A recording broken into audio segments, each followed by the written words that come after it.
many times have you been told that your money problems are just a mindset issue? That if you're not wealthy yet, it's just because you've got money blocks or you're not aligned.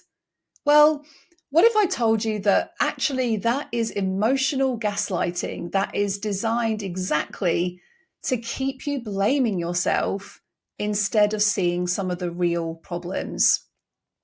Hi, welcome to the second episode in the Money Myths series, where I'm going to bust some of the money myths and beliefs that may be keeping you stuck.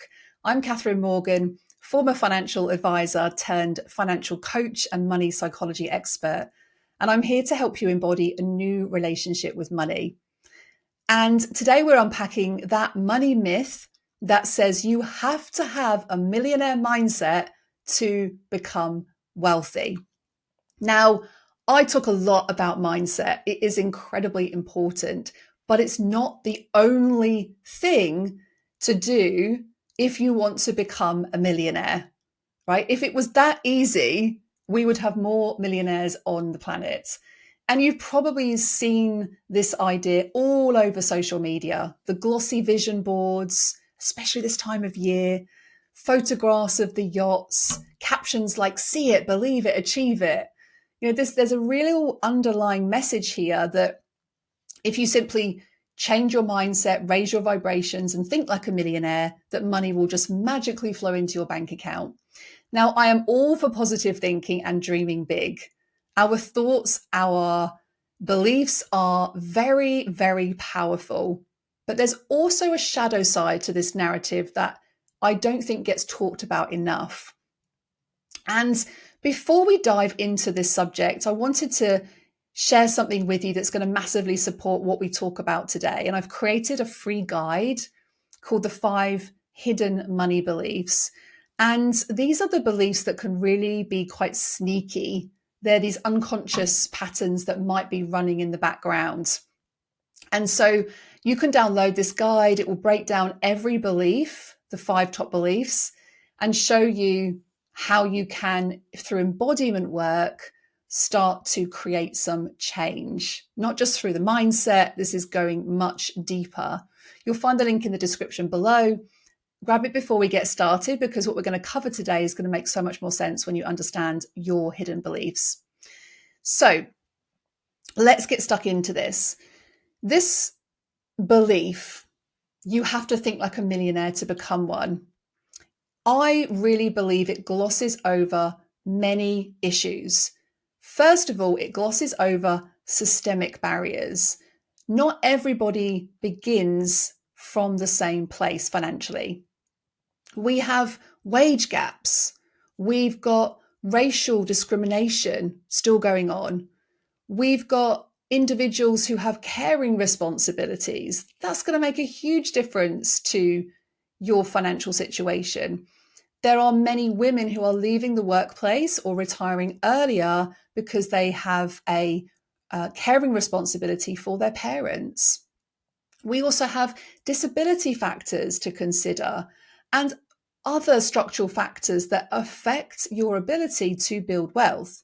So simply saying, just think like a millionaire, doesn't actually erase those realities. And if we ignore them, I really believe that we risk blaming other people for circumstances outside their control. The other thing is it completely bypasses money trauma. Many of us carry deep responses to money, childhood poverty, financial abuse, family bankruptcy. All of these experiences leave you associating money with fear, with lack, with survival. And so telling yourself, I am more abundant, is not going to change that backdrop. And in actual fact, it can trigger more stress than do good. We can't mindset our way out of money trauma. We have to acknowledge it and we have to heal it. I'll pop a link in the show notes as well to previous episodes I've done around this subject of money trauma. It also shames people for not being positive enough. When it doesn't happen for you, then you might be told, well, just visualize harder.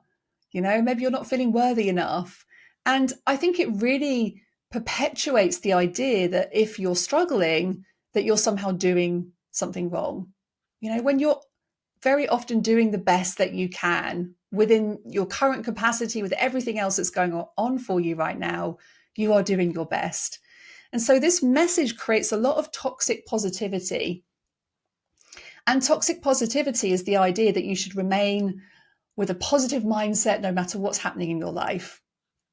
And the reality is that's not always possible. And certainly in the money world, this can show up where maybe you're being told that you can't talk about how you're struggling financially, because then the message back is, well, what you focus on expands. Focus on the negative and more negative stuff will happen. And it's not useful at all. And being shut down when you need help with bills is not helpful. And so here's what to do if this happens to you.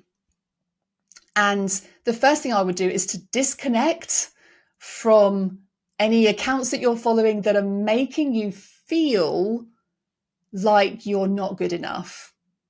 And very often they tend to be like, the pro-bro American messages that come out, just, change your mindset, change your life, and things that just don't resonate for you. I think it's really important to really sit with those influences that are around you. And social media, I think, is one of the easiest ways to disconnect from some of those messages. And actually, what happens when you're receiving those messages and there are money traumas or there are situations or systemic issues that are outside of your control, what it actually does is it disconnects you from your actual experience.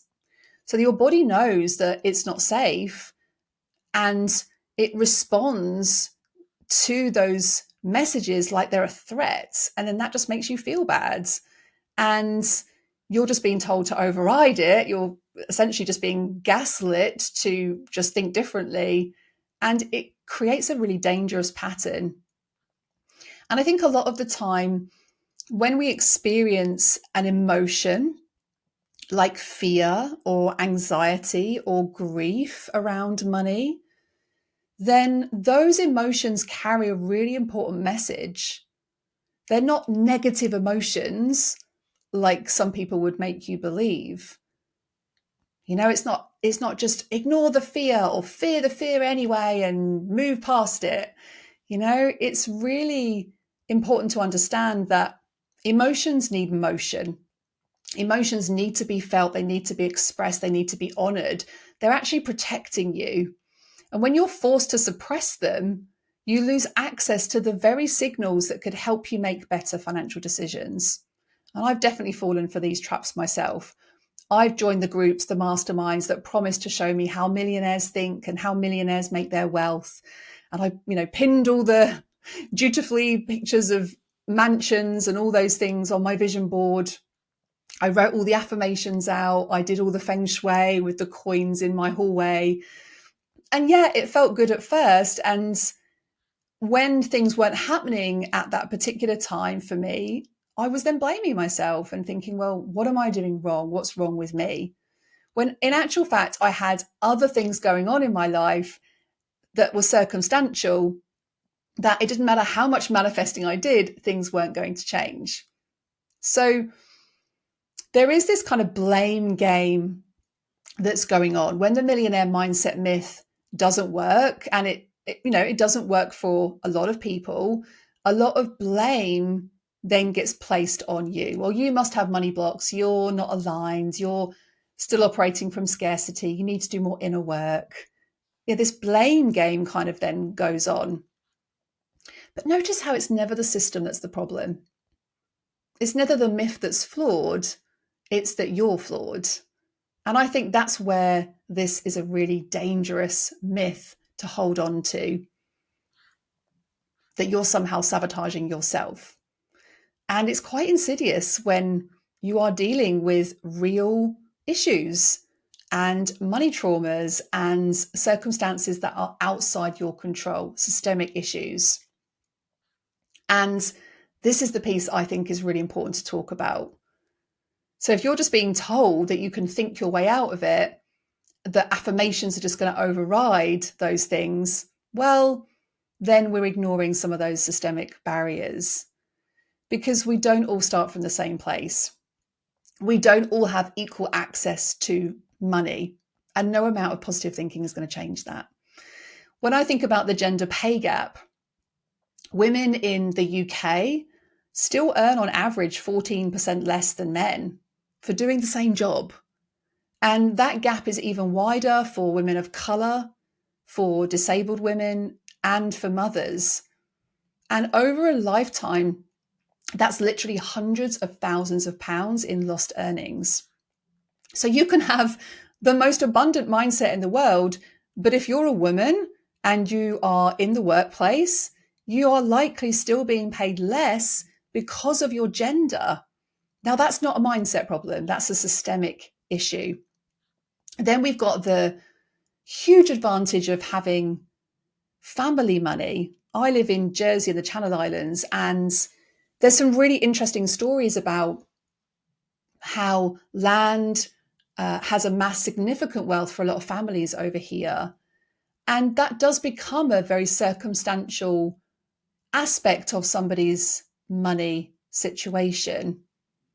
And if your parents helped you with a deposit for a house, that has a significant difference to your parents not having capacity to be able to support you with your house deposit. And so mindset is almost completely irrelevant in these situations. These are structural advantages. And so if you're comparing yourself to somebody who maybe has 7 figures in the bank, but they don't have children, they've not looked after aged parents, they're male, not female, and they've not had the issues around gender pay gaps or earning less and being able to save more, having time out to look after children, all of those systemic areas that do impact on our financial situation. And there's nothing wrong, by the way, with like having some of those privileges. We're not judging people who are supported by their family wealth, but let's not pretend it's about mindset.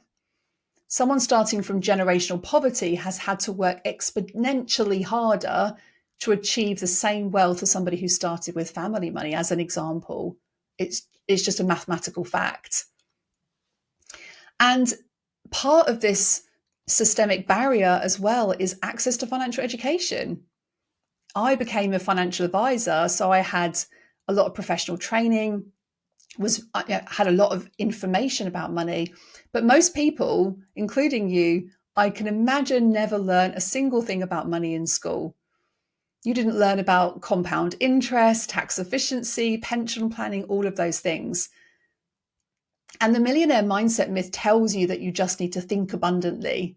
Well, actually, we do need some specific knowledge and money skills as well. And access to that knowledge isn't evenly distributed either. If you grew up in a household where money was never talked about, where there was no modeling of healthy financial behaviors, or you experienced or observed survival, then you're starting from a completely different place from someone who grew up discussing investment portfolios at the dinner table. And it does happen. I have friends who had those conversations and it made a big difference. So financial education is another huge systemic issue. Let's also not forget the cost of living crisis and just acknowledging the elephant in the room. We are living through a cost of living crisis. Energy bills have gone up, rent has gone up, food has surged, wages have not kept pace with that. This is not a mindset problem. You can't manifest your way out of structural economic inequality. And when someone is working multiple jobs just to keep a roof over their heads, telling them they need a millionaire mindset isn't very helpful and actually quite distressing. Now, why does all of this matter? Well, the reason that I'm taking time to talk about this myth in the backdrop of these systemic issues is that I really believe culturally that we need to come together collectively to start talking more about some of these systemic issues. Because the millionaire mindset myth is gaslighting so many of you into thinking that your financial situation is purely psychological.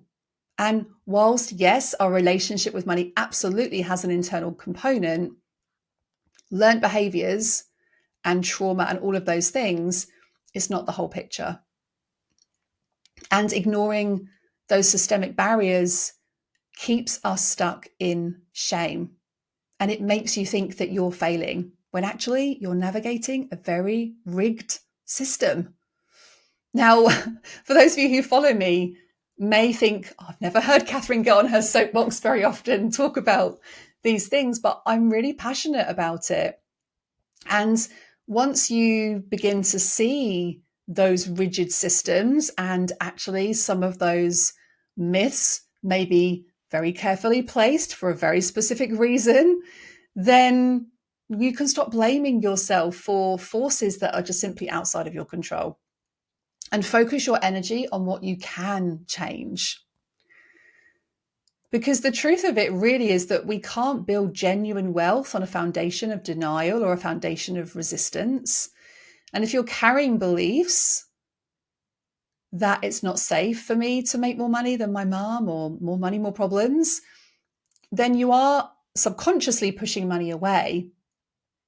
And your nervous system's going into fight or flight. It doesn't matter how many mantras you say, your body is still going to prioritize survival. And ignoring the impact of systemic barriers doesn't make them go away. Getting financial education might be the very best thing that you can do as we move into 2026 to understand how to go about managing money, how some of these systemic barriers might be getting in the way, and what you can do about some of those. And real empowerment comes from seeing yourself and your circumstances with compassion. It means acknowledging the ways that society hasn't served you and the way that your own story has shaped you, and then deciding what is within your power to change. What is in our power collectively to change?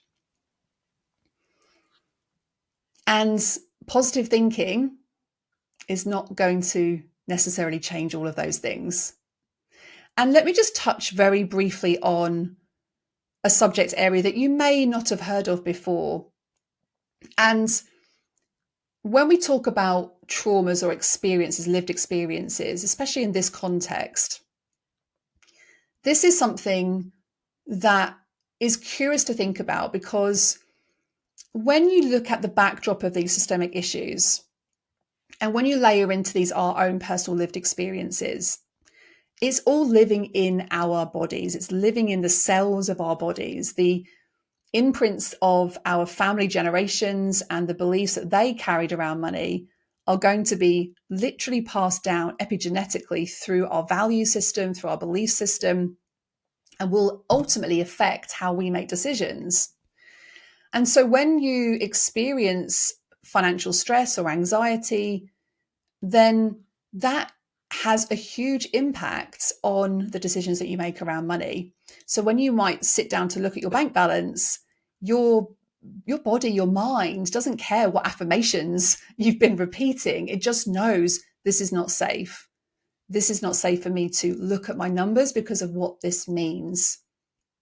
And so your body will react. It will increase your heart rate, your breathing might shallow, you might feel sick, you might really dissociate completely with that conversation.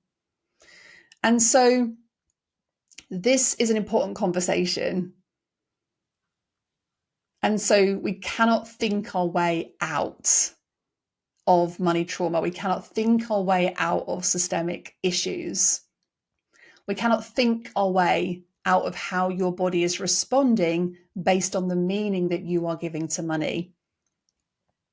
You can say 1,000 times, I'm going to be a millionaire.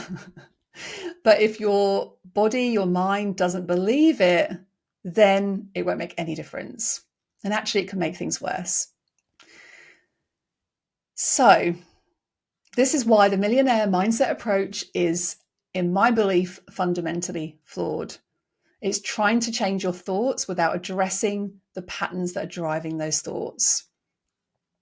It's not addressing the passed down generational work, your parents' relationship with money, their survival patterns, all the things that you absorbed before you could probably even speak. And it's important that we talk about those things because those areas have created templates for what safety feels like for you and what danger feels like, especially around money. And no amount of affirmations are going to change that template. So I want you just to really consider a couple of things in this conversation. If you recognize any of these things I've been sharing today, then first of all, just be really aware of those and be aware that there may be some work for you to do to try and override those responses without just positive thinking. The work here is to help your nervous system feel safe with money. And that's what happens through embodied practices, not just affirmations. So the profound shifts that will really come is when you move beyond just those affirmations and beyond the perfect mindset results and instead focus on safety first. So here's a really simple framework that you can use. Step one is to think about safety before strategy. So you can't implement money strategies if money doesn't feel safe, full stop. So this means starting gently, really slowly, starting by doing something with money that does feel relatively safe, relatively okay, without sending your nervous system into fight or flight, into stress mode. And that may be just a very gentle approach to looking at money, observing patterns, rather than judging yourself and rather than trying to fix it, just seeing those patterns, looking at what's coming in, looking at what's going out, noticing what your body feels as it's doing this. Can you stay present with those sensations for 30 seconds? Can you celebrate that you are making those small steps? And practice saying to yourself, it is safe for me to look at these patterns with money with care or slowly, and proving that to your body in a really simple, slow way. Step two is to regulate before revenue. So before you start chasing more money this year or trying to make more money, really learn the link between your mind, your body, and your nervous system around the money that you already have. This is where a lot of really great somatic tools can come in. And somatic is body. So when you check your bank account over this Christmas period, practice deep breathing, put a hand over your heart, feel your feet on the ground, and really get your nervous system into a place where it feels safe. It's safe for you to have those feelings around money and be in relationship with it. So before looking at money, just take 30 seconds or so just to notice, where do you feel? What is it that you feel? Can you describe that sensation without the story behind it? This tightness in my chest, this stress in my stomach, and building your capacity to just feel discomfort and stay with that feeling is the foundation to a really healthy relationship with money. And this is the same for everybody, whether you have £1 in your bank account or £1 million in your bank account. I work with many multi-millionaires and they are still petrified of running out of money. They're petrified that they still need to make more money, still operating from a place of fear. And so this body work is a little unusual and it may seem a bit odd and it may seem a bit woo, but it's scientifically proven that if we get to create safety through our mind and through our bodies, we can navigate most things So whatever your financial situation is, we can navigate those situations. We can navigate some of those systemic issues that are going on around us. And so step 3 is to get curious to money, to the stories and the feelings that are sitting around money for you. What is it that what's the meaning that you are giving to money? What is the meaning that you are giving to money? Give some space to contemplate that question and consider, what is it that your mind or your body is trying to protect you from? Is it that, well, all women who are financially successful always lose it? Because that's the pattern that has played out in my family lineage. And maybe that is something to contemplate.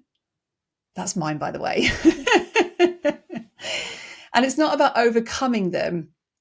It's understanding them and gently helping your mind and your body to learn that those old rules just don't apply anymore. Those systemic structures are not supporting you. And so the final step that I would suggest here is, positive statements are lovely. I'm not against them, but they're no substitute for the real money work. So over this period of time, think about a money movement that you can create, a small movement. And maybe that is going and sorting out your will, or having a look at your pension statements, or looking at your spending patterns.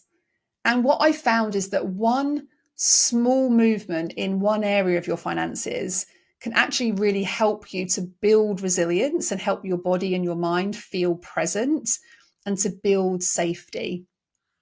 So start tiny, ridiculously tiny. It doesn't matter. The goal isn't to fix everything. The goal is just to prove to your mind and your body that you can take small steps and things can be okay. So the gift in this particular episode is reality. When we start to actually face that some of the stories that we are hearing about from society, from social media, actually just create a lot of judgment and comparison, well, then that's the reality that we're living in. And it's perhaps a far more compassionate way to give yourself the gift of reality, of looking at your numbers, or having a conversation with money with your partner at home this period, over this Christmas period, or going and having a conversation to ask for a pay rise. It's really looking at, well, what's the reality that we are currently experiencing? And it may well be that just being where you are right now and surviving for the next 6 months is also okay. So I think having a little practice of asking yourself, what is true about money right now? Not where I should be, not where I was. What is true about my money right now? And notice any feelings, notice any patterns, notice any urges. Notice, notice, notice. Tune into that feeling. Don't ignore it. And if the one thing you are going to ignore is probably this millionaire mindset myth, and hopefully I've busted that for you today. You don't need to force a glossy, high vibrational vision board as we move into 2026 to become more wealthy. You don't need to bypass some of your lived experiences with affirmations. You don't need to pretend that these systemic barriers don't exist. You don't need to pretend that there are circumstances outside of your control that we can't change. What we need as we move into this new year is to feel safe, to feel grounded, to feel real with money, and to work collectively together to try and shift some of these systemic issues so that collectively we can move forwards. I really feel like so much of the experiences and what we are told about money is about doing things for yourself. I think this is actually a much bigger piece in what can we do collectively to work around this area. And one of those collective movements might be to go and work on some of the biggest money beliefs that you might be holding on to generationally. What are the patterns that are keeping you where you're at right now? So if you head over to the moneypanel.co.uk/beliefs, you can download the 5 hidden money beliefs that might be keeping you where you're at right now. And if that is something that's going to really help you to lean into this new year period with a sense of compassion, then I think we're all going to be in a better place emotionally and practically with money.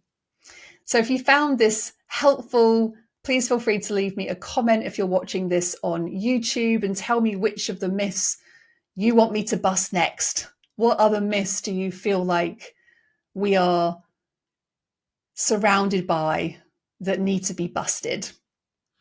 And I will see you again on the show next week.